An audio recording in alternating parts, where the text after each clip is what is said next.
आज हम जो हमारा टॉपिक है, देश केवल एक मिट्टी नहीं, उस पर चर्चा करेंगे। मुझे जब ये टॉपिक अपर्णा जी ने दिया तो मैं पहले मुझे बहुत अच्छा लगा और फिर जब मुझे अपर्णा जी पूछते हैं टॉपिक, मैंने कहा टॉपिक तो यही है और अलग से और क्या होना है, ये अपने आप ही में ही इतना सुंदर टॉपिक है। तो मुझे जब ये शब्द आया, देश देश केवल मिट्टी नहीं, तो मुझे उसके आगे आया, देश केवल मिट्टी नहीं, देश संभावना है। संभावना यानी पॉसिबिलिटी। इसके बारे में कुछ और आगे बोलने से पहले मैं आप लोगों को शेयर करना चाहूँगी मेरी खुद की experience as a soul, not as a Shampa, as a soul. मैंने जैसे आप लोगों को पता होगा कि मैं एक रिग्रेशन थेरेपिस्ट भी हूँ और इस पर मैंने खुद पर बहुत सारा काम किया है और बहुत सारे पास्ट लाइफ़्स देखे हैं और साथ ही लाइफ़ बिटवीन लाइफ़ स्टेज भी देखा है। लाइफ बिटवीन लाइफ क्या होता है? यानी ये वो स्थिति जहाँ हमने एक जन्म ले लिया, उसकी मृत्यु हो गई और अभी एक दूसरे जन्म को हम जा रहे हैं, लेना है, उसकी प्लानिंग हो रही है। तो बहुत सारे मैंने लाइफ लिए हैं, बहुत सारा जन्म लिया है, हर जन्म में कुछ सीखते हुए। मैं देख रही हूँ कि मैं जैसे एक शंपा के रूप में जब मैं जन्म लेना चाह रही हूँ, तो मैं एक हायर जो सोल प्लेन है, वहाँ पे मैं हूँ और बहुत ज़बरदस्त प्लानिंग चल रही है। ज़बरदस्त प्लानिंग मतलब ज़बरदस्त प्लानिंग। जैसे आप कहीं पर जाना चाहते हो, तो जाने से पहले जैसे मान लीजिए आपके पास ऑप्शन है, आप कोई काम करना जाना चाहते हो। मेरा पर्पस ये है, मुझे ये सीखना है, मुझे ये करना है। मैंने आपको क्या कहा? देश मिट्टी नहीं, संभावना है, पॉसिबिलिटी है।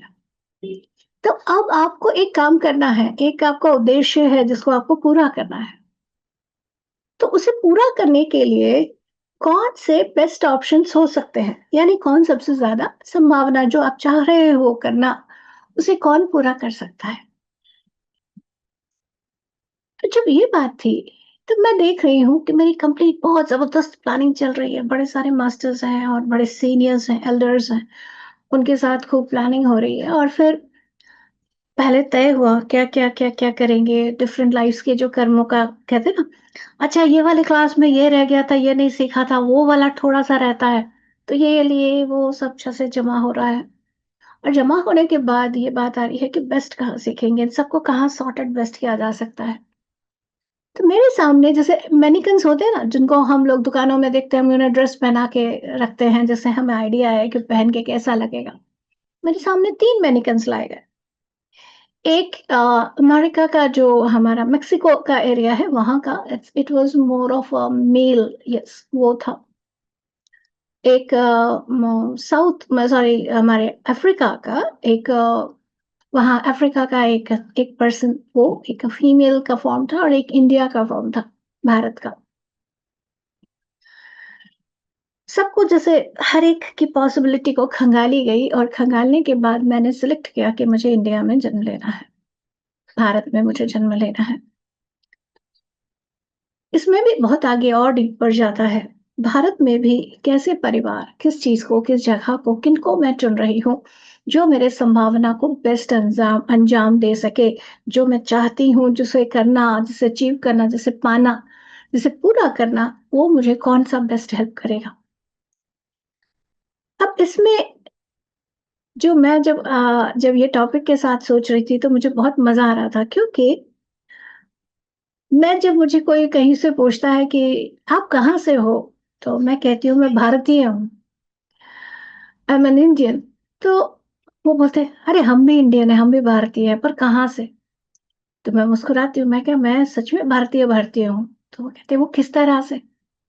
तो वो बताती हूँ आपको मैं। मेरा जन्म जो है वो लखनऊ में हुआ है, बर्थ प्लेस, ओके? और अब देखिए कैसे किस तरह इंटरेस्टिंग सा आ रहा है। मैं बंगाली हूँ, यानी दूर से नाता बंगाल से है, राइट? जहाँ मेरे दादाजी के जो पापा, आप सोचिए परदादाजी जो हैं, वो प्रॉपर बंगाल से हैं। दादाजी जो हैं वो शिफ्ट हो गए दिल्ली, वहीं पर उन्होंने रहना, उन्होंने वहीं पर अपना काम करना। अब दादाजी के साथ आती हैं दादी। तो दादी जो हैं, दादी के पेरेंट्स हैं हमारे राजस्थान से।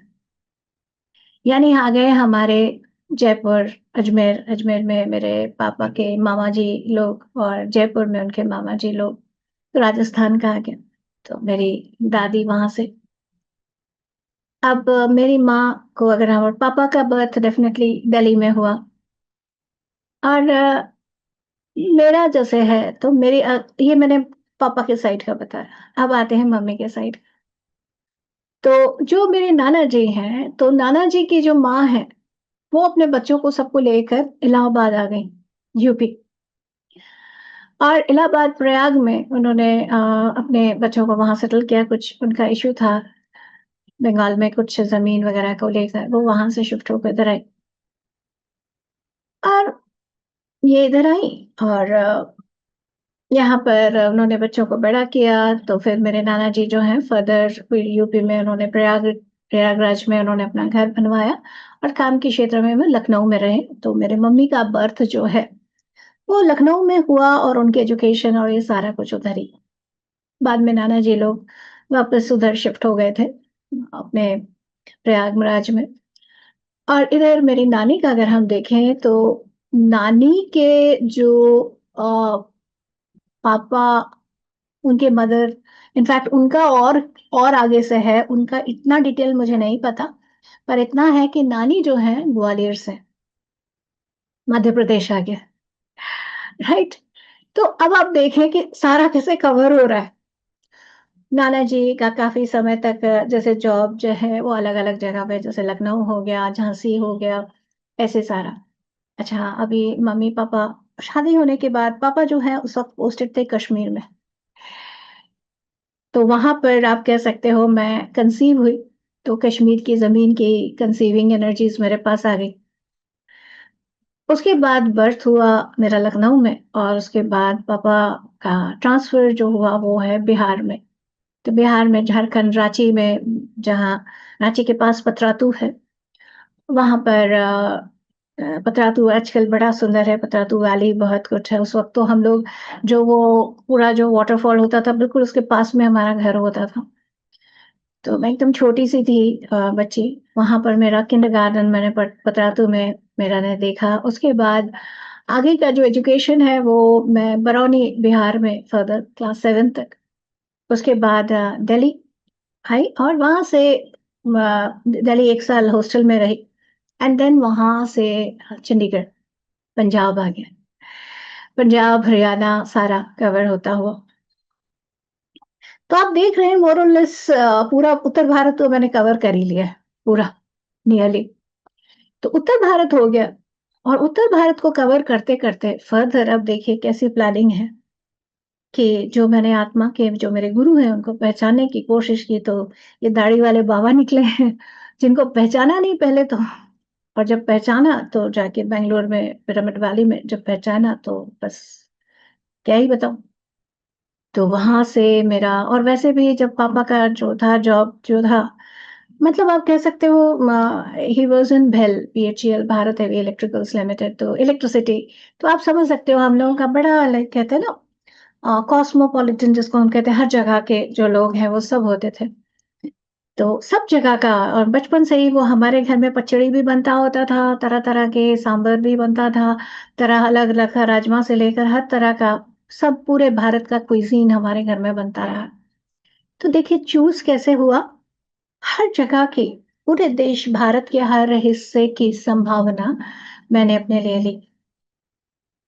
अपने पास्ट लाइफ़्स को जब मैं देख रही थी, तो उसमें मैंने एक लाइफ़ अपने आप में देखा कि मैं एक शामन हूँ, जिनका एक काफ़ी बड़ा, मतलब मैं ज़मीन से अगर मैं कहूँ तो काफ़ी बड़ा एक ड्रम है, ह्यूज ड्रम, और काफ़ी रगेड ड्रेसेस मैंने पहन रखे हैं, और मेरी मृत्यु होने वाली है, और मुझे पता है कि मैं अब नहीं रहूँगी, मैं रहूँगा, उस वक़्त मेल थी मैं।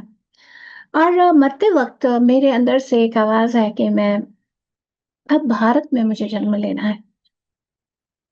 पीछे कई लाइफ़्स मैंने देखा कि मैंने भारत में भी निकाला है, इसके अलावा भी कई इजिप्ट और भी कई जगहों में। क्या हो रहा है? ये जो सारी अलग-अलग, अलग-अलग जगह हो रही हैं, वो क्या दे रही हैं? वो दे रही हैं संभावना। शैमानिक लैंग्वेज में अगर हम कहें तो कहते हैं हर जगह, हर चीज़ चैतन्य है। हर चीज़ चैतन्य है। धरती चैतन्य है, हर जगह की चेतना अलग है।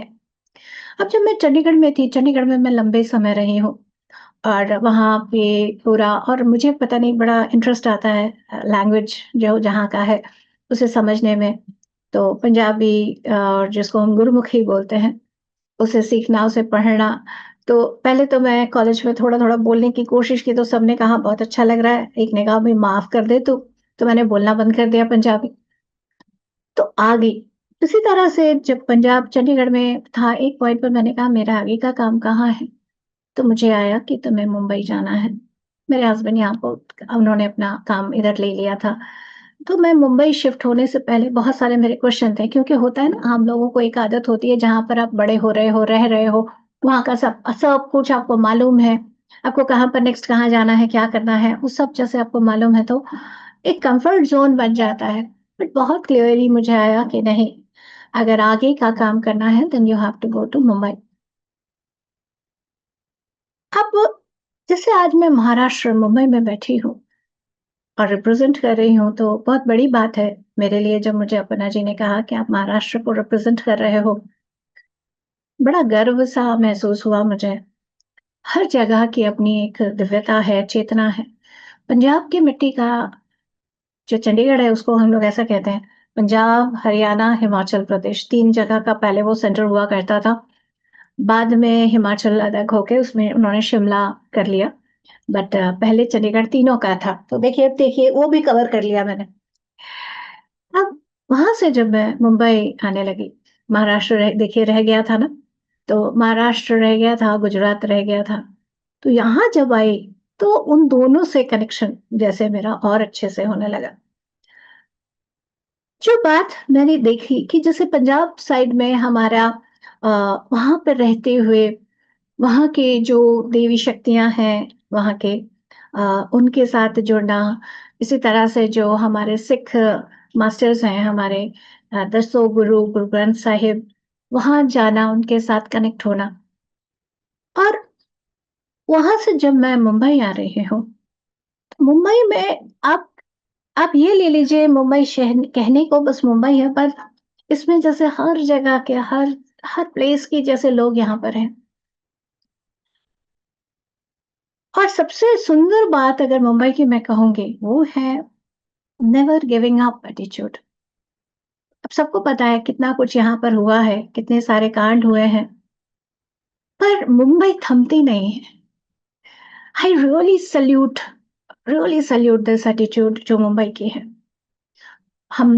मैं जब चंडीगढ़ में होती थी, तो चंडीगढ़ में थोड़ा बहुत बारिश हो गया या हो गया, अरे बारिश हो रही है, बारिश में कहाँ जाएँगे? यहाँ बारिश भयंकर बारिश होती है, लेकिन कोई रुकता नहीं है। बारिश हो रहा है बोल के कोई घर में नहीं बैठता, निकलते हैं। जैसे भी सिचुएशन हो, निकलना ही है। कैसा भी हो, अच्छा ट्रेन रुक रहा है, कहीं और से जाएँगे, कैसे भी करेंगे, रुकेंगे नहीं, थमेंगे नहीं। कितना बड़ा एटीट्यूड है देखिए। और जब मैं यहाँ रहकर सीखने लगी, जानने लगी, तो और नई बात समझ आई। मुझे जैसे सिखाने के लिए ही शायद ये वाला टॉपिक जो पद्मा जी के पास आया है, उसको सिखाने के लिए ऐसी परिस्थिति तैयार हुई, जहाँ पहले मैं अंधेरी में रहती थी मुंबई में। वहाँ कुछ यूँ परिस्थिति बनी कि हम लोग वहाँ पर अब अफ़ोर्ड नहीं कर सकते थे, काफ़ी सिचुएशंस ऐसी हो गई थी। तो मैं परेशान हो गई क्योंकि कुछ नहीं समझ आ रहा था, कहाँ जाना है, क्या करना है? बच्चे पढ़ रहे हैं, बीच में से उठाकर हम कहीं और जा भी नहीं सकते। तो थोड़ा बाहर की तरफ जाना है यानी मुंबई है, तो मुंबई के थोड़ा आउटस्कर्ट्स की तरफ जाना है। कहाँ जाना है? कैसे जाऊँ? क्या करूँ? कैसे पता करूँ? तो जो शमानिक कल्चर है, शमानिक कल्चर में वही बात फिर से आती है, क्या? हर कुछ चैतन्य है। शैमानिज़्म जब भी हम शब्द कहें, आप मत सोचिए कोई बहुत बड़ी ऊट-पटांग सी चीज़ है, नहीं। ये है वही जिसको हम सनातन कहते हैं। जो बहुत एंशिएंट है और वो ये बताती है हर चीज़ चैतन्य है, हर एक की अपनी चेतना है। कहाँ जाऊँ? चेतना से जुड़कर पूछो ना। तो जब मैंने चेतना से जुड़कर पूछना शुरू किया, तब जो चीज़ नज़र आई वो मैं आपको बताती हूँ। हर जगह जैसे मान लीजिए मैं अंधेरी में हूँ, तो अंधेरी की जो चेतना है वो आप स्त्री के रूप में, पुरुष के रूप में, किसी एनिमल, बर्ड किसी रूप में भी लाके सामने तो उन्होंने दिखाया। मुंबई की चेतना जो थी, वो होती ना कोई माँ ऐसी माँ जिसके बहुत बच्चे हों, तो माँ कैसी होती है, इसको भी सँभालना, उसको भी सँभालना, अरे कर लेना बाबा, ऐसा होता है ना? वैसे एक झल्लाई-सी माँ का जैसा वैसा-सा था। अच्छा। मैं बड़ी जैसे होता है ना कोई बच्चा रोता हुआ पहुँच जाए, तो मेरा ऐसा था, आप ही ने बुलाया था, अभी ये हाल है मुझे, मैं कहाँ जाऊँ? तो देख लेना तू, कुछ ऐसा है ना माँ के पास बहुत काम है तो कैसा? तो वैसे और मैं जब मुंबई आई तो बहुत ज़्यादा मेरे अंदर ये था कि चंडीगढ़ में चंडी माता कहते हैं, तो मैं कह रही हूँ मैं चंडीगढ़ से मैं जहाँ आ रही हूँ वो है मुंबई जहाँ मम, बा, आई। मम इज़ मदर हमें पता है, बा गुजराती में माँ को बोलते हैं, आई मराठी में माँ को बोलते हैं। तो 3 माँ के पास मैं आ रही हूँ, मैं इस भाव से यहाँ आई थी। तो मुझे बहुत लग रहा था कि मैं क्या करूँ अभी? मैं क्या करूँ? किस तरह करूँ? सो इस तरह से जैसे माँ बहुत बहुत सारे बच्चे हैं तो कहती है ना सँभाल लेना, देख लेना तो ज़रा, तो वैसा आया। तो मैंने कहा अच्छा ठीक है। जैसे होता है ना माँ ने बोला थोड़ा-सा ऐसा भाव था और उसके बाद मैं बाकी सबसे एक-एक जो है जैसे जो थोड़ा-सा बाहर की तरफ आ रही हूँ तो एक-एक करके उनसे पूछ रही हूँ। सब अपनी चेतना के रूप में सामने आ रहे हैं और बता रहे हैं। यहाँ पर आओगी तो ये होगा, यहाँ पर है तो मैं ऐसा उनका अपने बिहेवियर से हमें दिखा रहे थे। जैसे होता है ना हम आप सब हैं वैसे ही पूरा। और जब मैं मीरा रोड का जो था, तो उनको मैं मीरा माँ बोलती हूँ। उन्होंने इतनी प्यारी-सी, बहुत प्यारी, very beautiful lady, long hair हमारे उधर की भी थी। क्या नाम है? कांदिवली। बड़ी लंबी उनकी चोटी, बड़ी बड़ा-सा बना था। तो यहाँ मीरा माँ के जो थे लंबे बाल भी थे, very beautifully, very lovingly she just called, "come." जैसे होता है ना कोई बच्चा बहुत परेशान है, "कहाँ जाऊँ, कहाँ जाऊँ?" तो वैसे, "कम, मेरे पास आ जाओ।" मेरे पास आ जाओ, मैं देख लूँगी तुम्हारा क्योंकि it was a whole complete joint family, mother in law बीमार है, हस्बैंड की सिचुएशन ठीक नहीं है। अ, मेरे ब्रदर इन लॉ का ऐसा हाल है, पूरे घर में बच्चे हैं, 4 पैर वाला बच्चा है, सबको लेके कहाँ जाऊँगी? तो मेरा माँ ऐसे बोला, "जस्ट कम।" तो मीरा रोड में आप देखेंगे हमेशा ऐसा लिखा होता है मीरा बाय अंदर। तो मैंने कहा कि अभी फिर से कन्फ्यूज़न है, मैं मीरा रोड में जाऊँ, मैं बाय अंदर में जाऊँ? तो उन्होंने ऐसे कहा, मैं आपको टर्म बताती हूँ, उन्होंने कहा भाईंदर मेरा भाई है, पर वो थोड़ा राउडी है। तो इसीलिए अभी जो तुम्हारी सिचुएशन है, तुम मेरे पास आ जाओ। मैंने कहा ओके। अब ये बात मेरे दिमाग में ना गूँज रही थी कि उन्होंने कहा था कि भाई भाई राउडी है। तो पता नहीं क्यों कहा, है? तो अब हैपन ऐसा हुआ कि मेरा रोड जो है इट्स एक्चुअली जो मुंबई में रहे हैं और कभी आए होंगे और कुछ दे कैन एक्चुअली रिलेट। बहुत काम है, बहुत शांति है यहाँ, बड़ा ऑर्गनाइज़्ड है। और इट वाज़ सो ब्यूटीफुल कि जैसा उधर अंधेरी और मुंबई बाकी का साइड है, वहाँ से मीरा रोड वेरी ऑर्गनाइज़्ड, शांति, बहुत शांति। सारी चीज़ें हैं, बहुत कुछ है, बहुत मतलब एडवांस भी बन गया है एंड ऑल। और एक बार ऐसे ही कुछ मॉल में सामान लेना था, that mall was in Bhayandar. तो हम लोग गए ऑटो रिक्शा से, जैसे जाकर हम वापस आ रहे हैं, जैसे मीरा रोड में एंटर हुआ, I really felt the word जो उन्होंने कहा था। भायंदर की एनर्जी जैसे थी ना कैसे होती ना झंग झंग झंग झंग ना कैसे वाइब्रेट जैसे आप रॉक म्यूजिक सुन रहे हो। I literally felt that. और जैसे ही ये मीरा रोड में एंटर हो रहा है एक शांति। क्या समझ आ रहा है ये जो मैं आप सबको ये सब बता रही हूँ। हर जगह अपना एक वाइब्रेशन देता है, एक चेतना का स्तर देता है, एक समझ देता है, एक अपॉर्चुनिटी देता है। जिस सोल को जो एक्सपीरियंस करना है, जैसे सीखना है, वो वहाँ सीखता है। तो अभी जैसे देखिए, अगर मैं अपने बच्चों के हिसाब से कहूँ, चंडीगढ़ में जन्मे हैं मोस्टली, बड़ा सिर्फ कानपुर देखिए, वो भी बड़ा इंटरेस्टिंग। कैसे हम जब एस्ट्रोलॉजिकल चार्ट बनाते हैं, तो हम जगह का लेते हैं, लैटिट्यूड, लॉन्गिट्यूड। एस्ट्रोलॉजी कोई मिथ नहीं है, ये एक स्टडी है और हर जगह का पूरा जैसे मैपिंग जो किया गया है, हर जगह अपनी एक पॉसिबिलिटी देता है। जब हम पहाड़ों में जाते हैं पहाड़ों में आपने देखा है कितने प्यारे फूल खिलते हैं, दिल खुश हो जाता है, वाओ कितना सुंदर। हम सबको क्या लगता है, ये वाला हम भी लगाएंगे बोल के हम वहां से पौधा लाके अपने पास लगाते हैं, लगता है क्यों? वो जो वातावरण दे रहा है, वो जो वाइब्रेशन दे रहा है, जो एटमॉस्फेयर दे रहा है, हम उसे दूसरी जगह नहीं दे पाते। पॉसिबिलिटी, संभावना। तो कितनी सुंदर सी बात आ रही है कि जो चंडीगढ़ में बड़े हुए उनका हायर फर्दर एजुकेशन जो है, मेरा छोटा तो खैर क्लास 4th ऑनवर्ड यहीं पढ़ रहा है, तो मुंबई में, वहाँ की वाइब्रेशन में, वहाँ की चीज़ों में वो पलकर बड़ा हो रहा है। Chandigarh is very safe and बड़ा सिक्लूडेड, उसको कई बार ऐसा भी बोलते हैं is a place of retirement, जहाँ आप बड़े शांति से रह सकते हो, and Mumbai is a happening city. अब यहाँ से मेरा जाना गुजरात में भी होता है, अभी तो सब जगहों में मैं जाती आती हूँ। हर जगह अपना एक वाइब्रेशन दे रहा होता है। हर जगह अपनी एक पॉसिबिलिटी दे रहा होता है। हर जगह अपनी तरह से अब आप तुम यहाँ ऐसे कर सकते हो, ऐसा देता है। इसीलिए ये जो मैं एस्ट्रोलॉजिकल चार्ट बता रही थी, तो उस जगह जन्म, जो बेटा बड़ा कंसीव मैंने उससे चंडीगढ़ में किया, बर्थ उसने लेने के लिए ऐसा सिचुएशन बना कि ट्रांसफर मेरे हस्बैंड का हुआ कानपुर। मुझे लगा कि मुझे जाना चाहिए। कानपुर में उसका बर्थ हुआ 2 महीने वहाँ रहे, उसके बाद फिर चंडीगढ़ आ गए। देखिए कितनी इंटरेस्टिंग बात, सिर्फ बर्थ लेने के लिए सॉरी कानपुर। ऐसे कितने ही आप लोग सुनेंगे कि भले वो माता-पिता बड़े आराम से है, पर कोई ऐसी सिचुएशन आई कि वो गए, वहाँ बर्थ हुआ, वहाँ से वापस आए। दैट मीन्स क्या हो रहा है? बर्थ के समय का जो सिचुएशन, जो इफ़ेक्ट उस बच्चे को चाहिए, वो उसने वहाँ से लिया। ज़मीन जिसको हम कहते हैं ना मिट्टी, ये सिर्फ़ मिट्टी नहीं, एक वाइब्रेशन दे रहा है, एक संभावना दे रहा है, जो हमारे सोल को जिस तरह का उसको ग्रोथ चाहिए, जो-जो चीज़ें उसे करना है, जो उसे अंडरस्टैंडिंग लेनी है, जो काम करना है, उन सब के लिए सामने आ रहा है।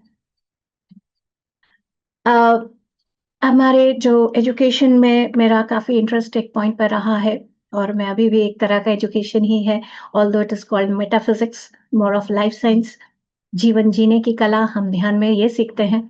पर इसके पहले मैं एजुकेशन के लाइन में, एजुकेशन के फील्ड में काफ़ी समय रही हूँ, और उसी में हम कैसे एजुकेशन और ला सकते हैं, उस दौरान अ, हम लोग का चंडीगढ़ में एक ग्रुप हुआ करता था जिसको है सेवा हम नाम बोलते थे, जिसमें CEVA, जहाँ पर हम एजुकेशन को कैसे हम और बहुत ब्यूटीफुली हम सामने ला सकते हैं, उस तरीके का था।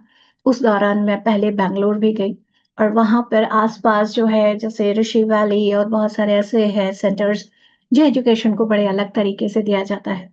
तो वहाँ जब मैं जुड़ी तो वहाँ एक अलग मुझे एटमॉस्फेयर लगा।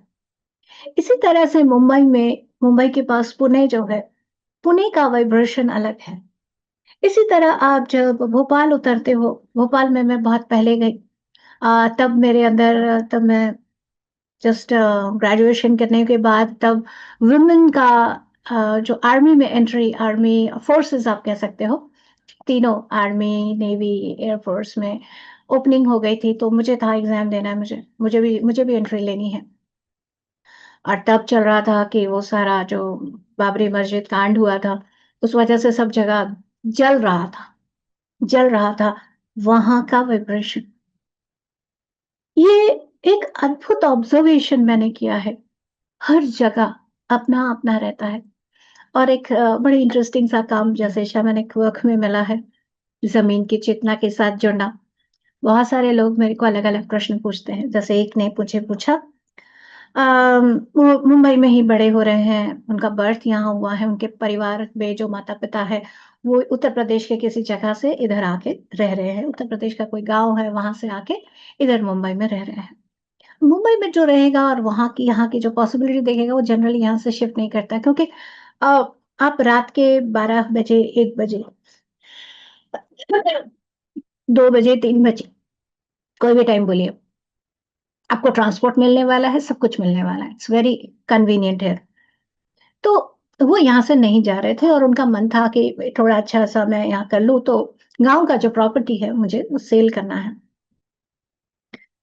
कहीं ऐसे ही बातचीत में कोई बात हुई होगी तो उन्होंने मुझे कहा, "शम्पा ज़रा आप बताना क्यों मैं इसको बहुत कोशिश कर रहा हूँ, मेरे से नहीं हो रहा।" अब जब मैं उनके गाँव की प्रॉपर्टी के चेतना के साथ जुड़ी, तब बड़े जो कहते हैं ना, पूरे उत्तर प्रदेश का जो लहज़ा होता है, स्टाइल ऑफ टॉकिंग, उसमें वो बोले, "बबुआ कभी आए तो नहीं, चले हो बेचने।"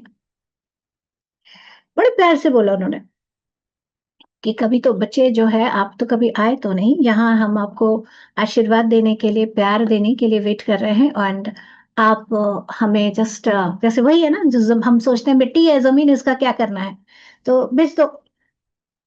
It was so interesting. अब मेरा काम क्या है, मुझे जो मैसेज मिला मैंने पकड़ा दिया। वो बंदा बेचारा बड़ा हैरान हो गई, क्या बोल रही है? मैंने कहा देखो भाई आपने मुझसे पूछा जो मुझे आंसर मिला वो मैं आपको बता रही। बंदे ने सुना उसने सोचा पता नहीं वो कह रही है तो जाके देखता हूँ। थोड़े दिनों बाद पहले बोली ऐसे कैसे जाऊँ मैं? मेरा यहाँ पे सब कुछ सेटअप है एंड एवरीथिंग।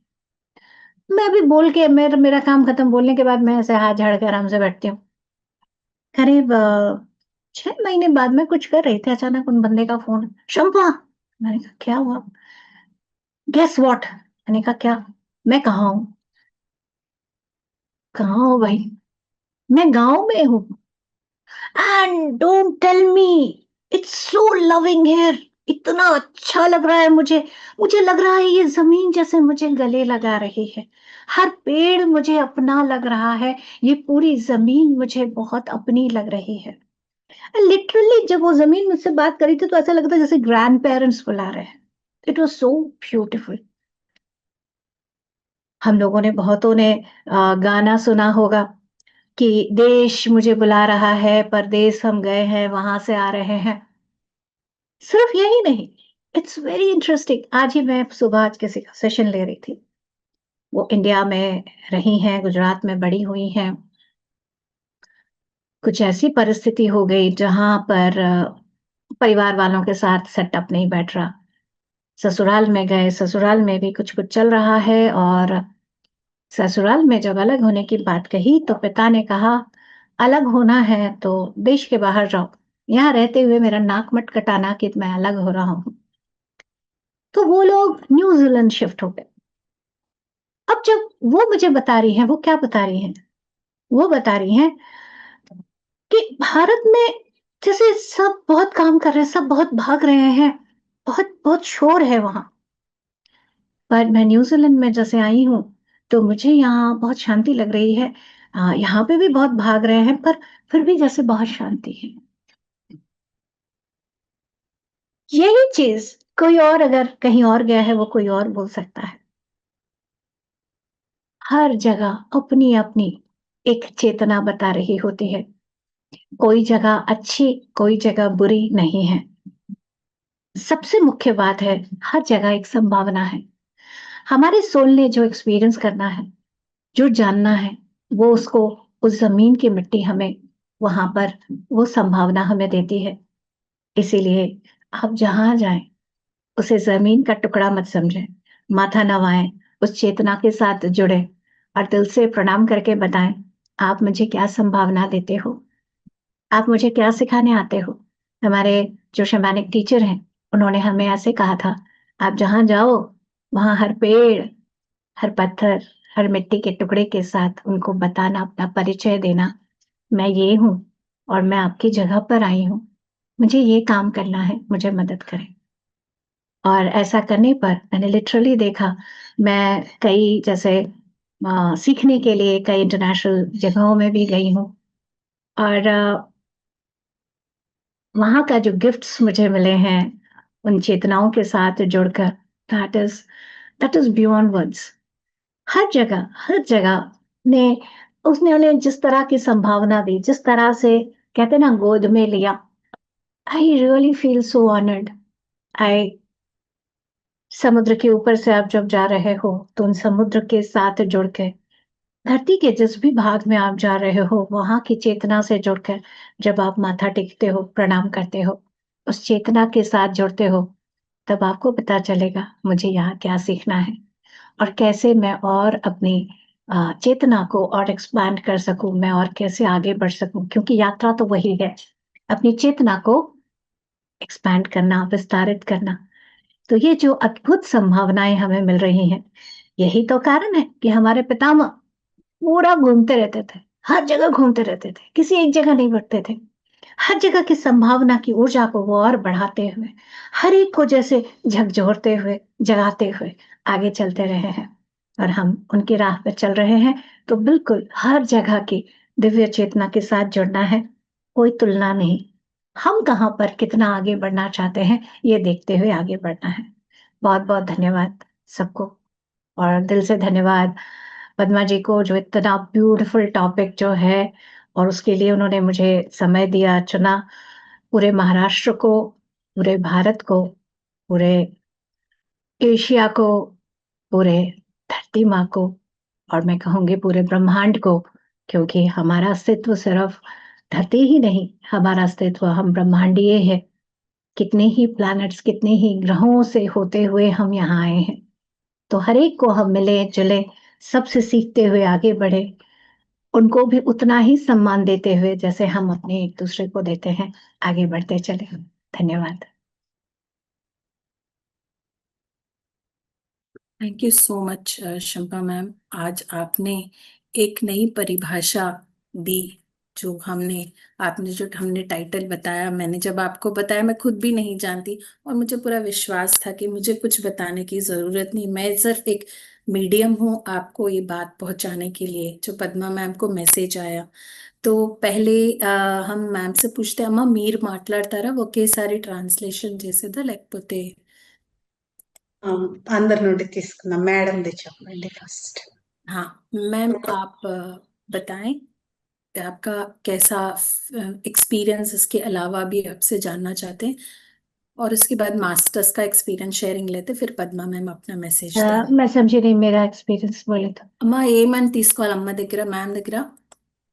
ఇప్పుడు ట్రాన్స్లేషన్ చెప్పాలి కదా, ఇది మేడంది చెప్పే ట్రాన్స్లేట్ చేయాలి కదా, చెప్పేదా? చేసేసిన తర్వాత మిగతా మాస్టర్స్ నుండి ओके, मैं ट्रांसलेट करती हूँ मैम आपका मैसेज. ये तो నమస్కారం మాస్టర్స్. ఈరోజు మన మధ్యలో ఒక pyramid master Shampa Mukherjee ma'am, మీకు తెలిసిందే, మహారాష్ట్ర నుంచి జాయిన్ అయ్యారు. ఈరోజు మనం మహారాష్ట్ర రిప్రజెంట్ చేస్తున్నాం. మేమంటారు, ఈ టాపిక్ నాకు వచ్చినప్పుడు, అందినప్పుడు నాకు చాలా సంతోషం వేసింది. అరే ఇది భలే ఉంది ఈ టాపిక్ వినడానికి అని.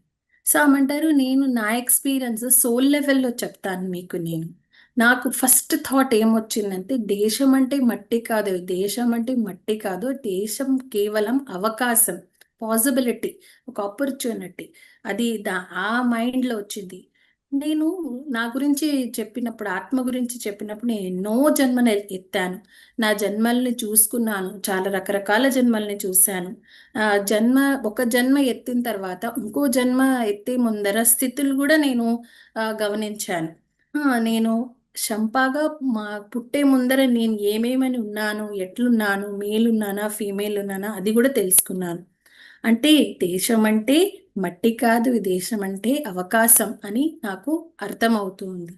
నా ఏ ఉద్దేశాని కోసం నేను రావాలి, ఏ అవకాశాల కోసం, ఏ బాధ్యతలు నేను నెరవేరించాలా, ముందుకెళ్ళాలా అని నేను తెలుసుకోవాలని నాకు అనిపించింది.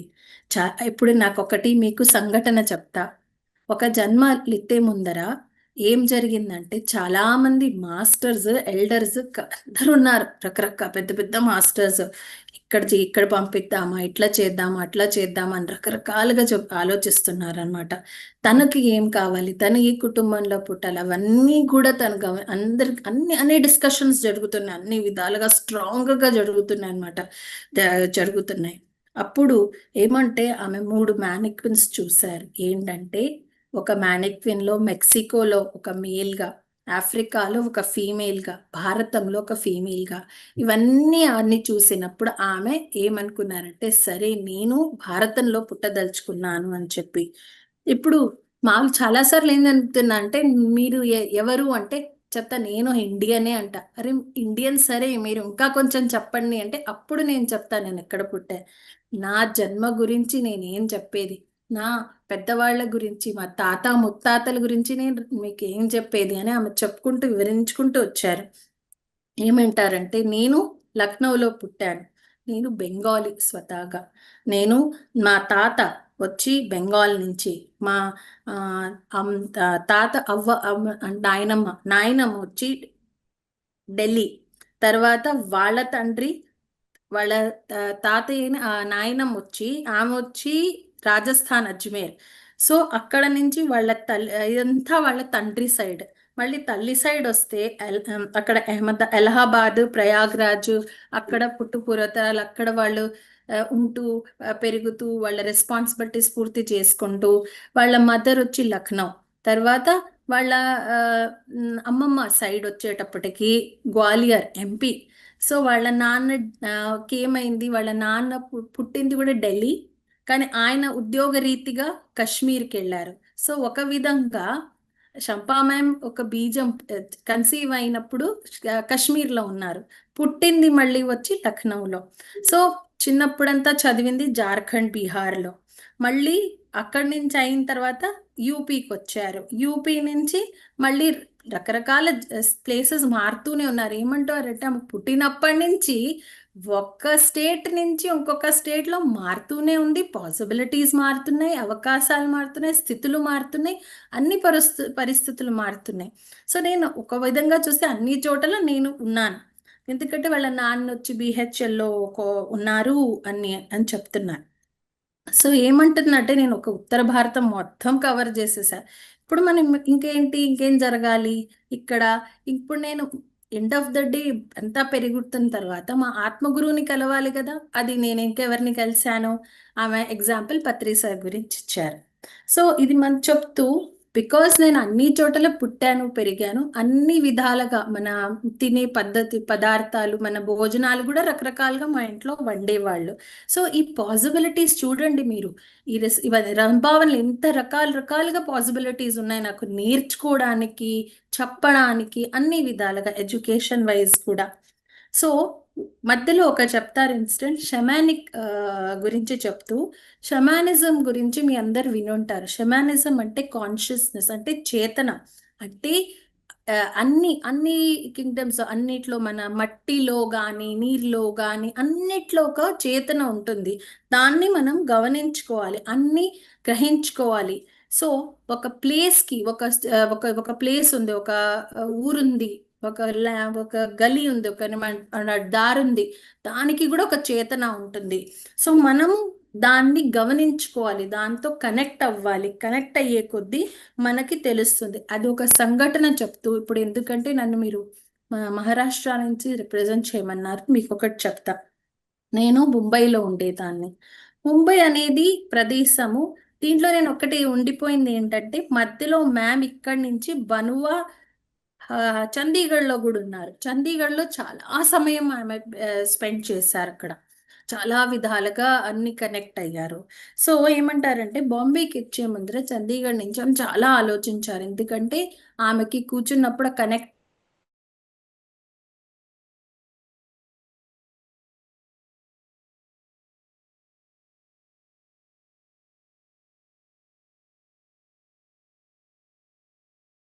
అయిన తర్వాత అక్కడికి సరే వెళ్దామని అనుకున్నారు.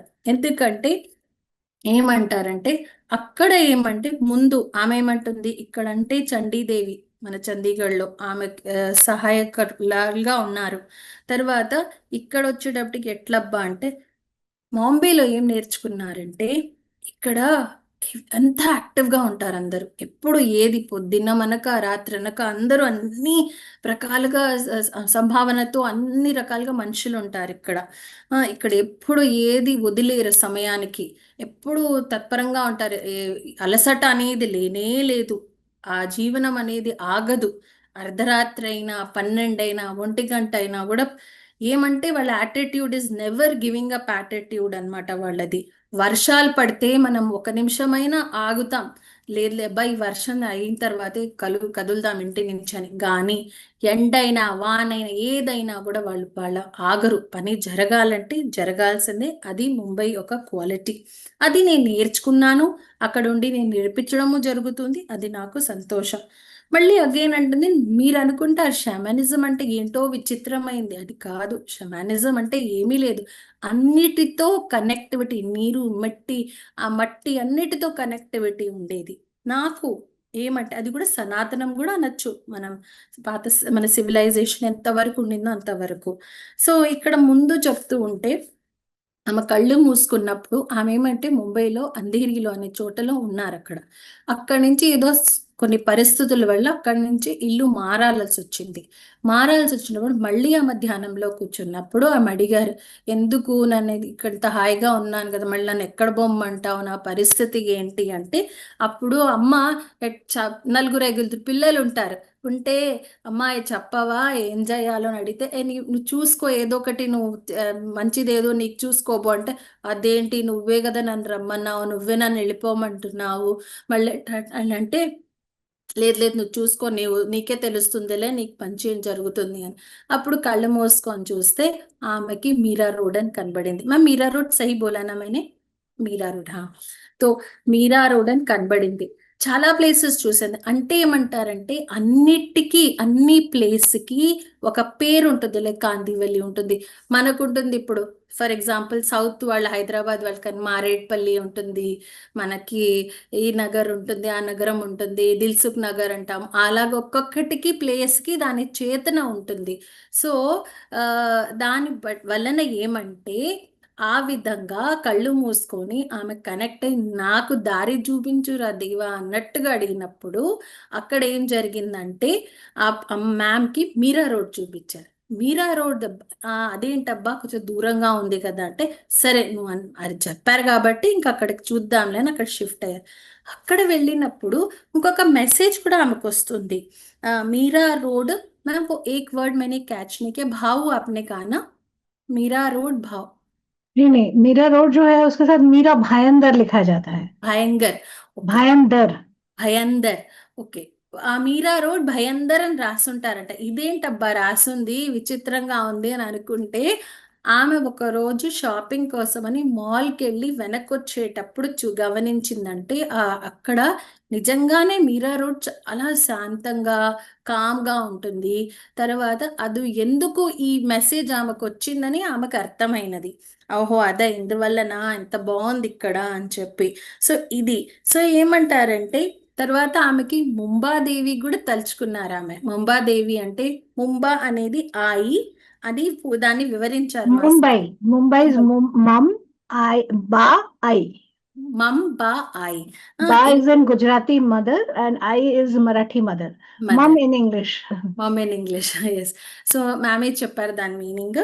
సో అది అది చూడండి, ఇక్కడ కూడా ఇంత సంభావన ఆమెకి సపోర్ట్ వచ్చింది ఆ ఊరి నుంచి అని చెప్పి.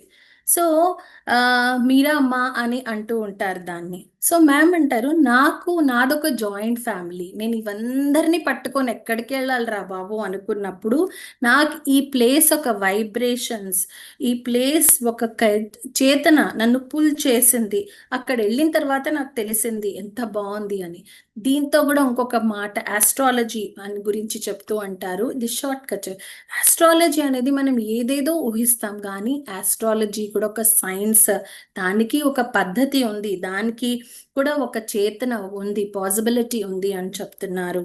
ఇక్కడ ఏమంటారంటే మనం ఏదో ఊరు తిరగడానికి వెళ్తాం, సపోజ్ ఒక హిల్ స్టేషన్ వెళ్తాం, మనం బ్యూటిఫుల్గా ఒక మొక్క చూస్తాము, ఒక పువ్వు చూస్తాము, మనకేం మనసు కనిపిస్తుంది, అబ్బా ఈ మొక్క తెచ్చుకొని మనం మన ఇంట్లో నాటుకుంటే ఎంత బాగుంటుంది కదా, దీన్ని ఎంత సుందరంగా చూసుకుంటాం కదా. కానీ అది ఆ ప్లేస్ ఒక ఇంపార్టెన్స్, ఆ పువ్వు వచ్చి it is for that place, మన ప్లేస్ కదా, దానికి ఒక కాన్షియస్నెస్ ఉంది, దానికి ఒక ఇంపార్టెన్స్ ఉంది, సో దానికి ఒక వైబ్రేషన్ ఉంది. సో అది మనం గమనించాలి.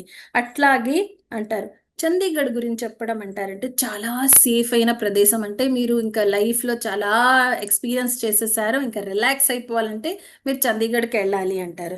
కానీ బొంబై వచ్చి ఫర్ ఎవర్ యాక్టివ్, అంటే దానికి రిటైర్మెంట్ అనేది లేదు, ఫర్ ఎవర్ యాక్టివ్ అని మ్యామ్ చెప్తారు. సో ఏమంటారంటే ఎవ్రీ ప్లేస్, ఒక్కొక్క స్థలానికి, ఒక్కొక్క ప్లేస్కి ఒక పాసిబిలిటీ, ఒక అవకాశం, ఒక వైబ్రేషన్, తరంగాలు అన్నీ ఉంటాయి. దానికి ఇంకొక ఉదాహరణ చెప్తూ అంటారు, బాబు వచ్చి నేను కన్సీవ్ చేసింది ఒక చోట, డెలివరీ కోసం వెళ్ళింది కాన్పూర్, మళ్ళీ నేను వెనక్కి చండీగఢ్కి వచ్చా. సో మీరు గమనించండి, ఎందుకంటే నా బిడ్డకి ఎక్కడ ఏది కనెక్టివిటీ ఉందో ఆ కనెక్షన్ కోసం అట్లా జరుగుతుంది.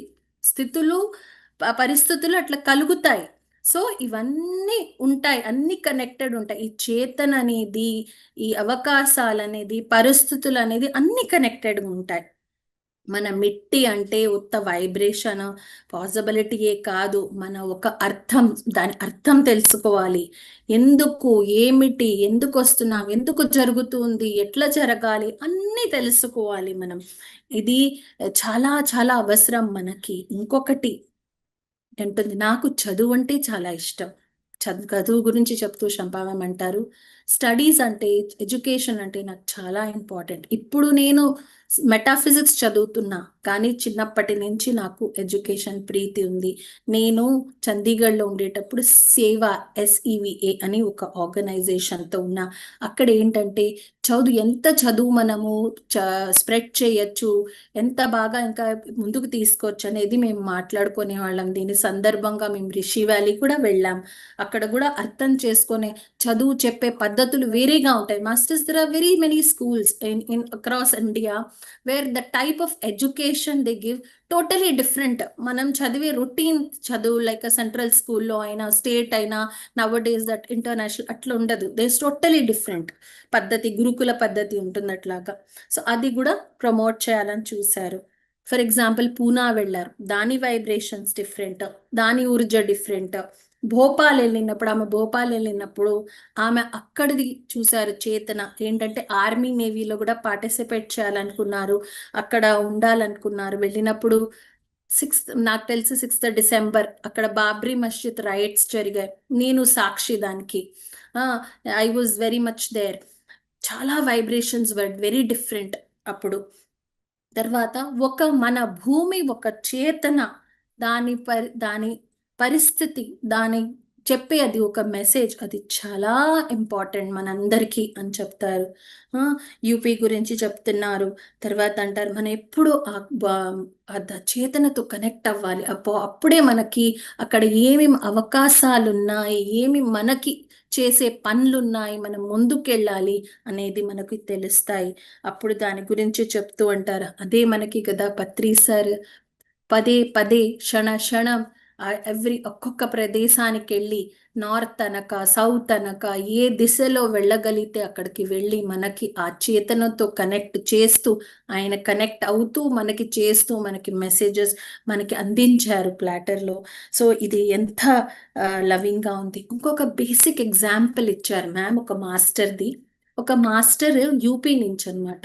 ఆ మాస్టర్ అక్కడ వాళ్ళ భూములు ఉన్నాయి, వాళ్ళ వాళ్ళంతా అక్కడే ఉన్నారు, కానీ వాళ్ళు ముంబైలో సెటిల్డ్. మనకేంటంటే అలవాటు, మనం ఏ చోటకు వస్తామో మన అది కన్వీనియన్స్, ఫెసిలిటీస్ చూస్తే మనకి వెనక వెళ్ళాలనిపించదు. సో సేమ్ థింగ్ ఇక్కడ పిల్లలు సెటిల్ అయిపోయారు, చదువుకుంటున్నారు, ఇంకా మళ్ళీ యూపీ వెళ్ళాలని లేదు. ఎందుకు అట్లనే అమ్మాలనుకుంటే అమ్మలేకపోతున్నాను అన్నప్పుడు ఆమె నువ్వు చెప్పవా అని అడిగారు మ్యామ్ని. అడిగితే కనెక్ట్ అయితే కాన్షియస్నెస్ అక్కడ భలే బాగా చెప్పారు వాళ్ళ భాషలో. బబువా కభీ ఆయతో నహి బేచనే చలే హో, ఎంత బాగా చెప్పారు చూడండి. అంటే నువ్వు రావడమేమో రాలేదు, నువ్వు ఎప్పుడు ఇక్కడ ఉండలేదు, నీ వస్తువు అనుకొని నువ్వు అమ్మదలుచుకున్నావా, అదెట్ట అమ్ముతావు అని చెప్పారనమాట. పెద్దొచ్చావులే అన్నట్టుగా అంటారు కదా తెలుగులో, నువ్వు నీది అన్నట్టుగా అమ్ముతున్నావు అని. అట్లప్పుడు ఇది చెప్పేశారు, మర్చిపోయారు దాని గురించి. పని అయిపోయింది, చెప్పారు, మెసేజ్ ఇచ్చేసారు, అయిపోయింది. 6 నెలల తర్వాత మళ్ళీ ఫోన్ చేసి, నీకు తెలుసా నేను ఎక్కడున్నాను అంటే, నేను ఈ ఊర్లో ఉన్నాను, పల్లెటూరులో ఉన్నాను, ఎంత బాగుంది మొక్కలు, చెట్టులు, ప్రదేశం, అబ్బా చాలా ఆనందమయంగా ఉంది అంటే. అప్పుడు ఆమెకు అర్థమైంది, నేను కాదు, నేను ఎవరితో కనెక్ట్ అయ్యా, వాళ్ళ తాతలు ముత్తాతలు కనెక్ట్ అయ్యారు, గ్రాండ్ పేరెంట్స్ కనెక్ట్ అయ్యి చెప్పారు, వాళ్ళు పిలిచారు. అంటే మనం వెళ్ళేదాకా, అక్కడ కనెక్ట్ అయ్యేదాకా మనకి అది ఇంపార్టెన్స్ తెలీదు. అది ఇంకొక మాస్టర్ ఇట్లాగే వాళ్ళ తల్లి తండ్రి వాళ్ళు మాకు విడివిడిగా మాకు ఇచ్చేసేయండి మా సంపత్తి అంటే, నువ్వు డివైడ్ చేయాలనుకుంటే నువ్వు ఊరు బయట వెళ్ళిపో అన్నారంట తండ్రి. అట్లాగే ఊరు బయట వెళ్తే అక్కడికి వెళ్తే న్యూజిలాండ్కి అక్కడ ఒక ప్రశాంతత, శాంతితనం కనబడిందంట. అదొక ఎగ్జాంపుల్ చెప్పారు. సో మన ఆత్మ ఏం ఎక్స్పీరియన్స్ చేస్తుందో, మన ఆత్మ ఏది అనుభవిస్తుందో అది చాలా ముఖ్యం. ఎందుకంటే అప్పుడే మనము ఆ అవకాశము, ఆ పాసిబిలిటీ, ఆ తరంగాలు, ఆ వైబ్రేషన్స్తో కనెక్ట్ అవుతాము. అప్పుడు చెట్లకి, మొక్కలకి, భూమికి, మట్టికి, ఏదైనా ఒక ఎలిమెంట్స్తో కనెక్ట్ అయ్యి అప్పుడు మనకి మన ఉద్దేశం తెలుస్తుంది. మనం ఎందుకున్నాము, ఎందుకు మనం పుట్టాము, ఏం చెయ్యాలి, అదే మట్టి ఒక విలువ తెలుస్తుంది. అందుకనే మ్యామ్ ఎప్పుడు ఏ ఊరికి వెళ్ళినా కూడా ఒకసారి ఎవరో చెప్పారు, నువ్వు అక్కడ సహాయం అడుగు, ఆస్క్ ఫర్ హెల్ప్ చెప్పు, దానికి కనెక్ట్ అవ్వు ఆ చేతనతో. తర్వాత సముద్రం దాటి వెళ్తున్నా, మన ఆకాశం మీదగా వెళ్తున్నా, భూమి మీదగా వెళ్తున్నా అన్ని చేతనాలు ఉంటాయి. కాబట్టి చేతనతో కనెక్ట్ అయితే మనకు ఒక అవకాశం ఏర్పడుతుంది మాస్టర్. అదే మీరు నేర్చుకోవాల్సింది ఇక్కడ.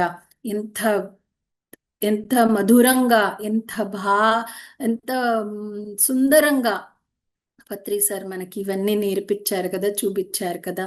ఇదే మీరు నేర్చుకోవాల్సింది. నాకు అవకాశం ఇచ్చిన దానికి పద్మా మ్యామ్కి, అందరికీ. నేను ఈరోజు పేరుకి మహారాష్ట్ర అయినా కూడా ఈ యూనివర్సల్ కనెక్షన్కి, ఈ భూమండలంకి కనెక్షన్కి మాట్లాడుతున్న దానికి నేను చాలా చాలా సంతోషపడుతున్నానని చెప్పి మ్యామ్ ఏం చేశారు. Thank you so much Shampa ma'am, आपने इतना प्यारा मैसेज दिया. मैं ब्रह्मर्षि पितामह पत्री जी को भी धन्यवाद करती हूँ कि उन्होंने मुझे ये मौका दिया. Thank you.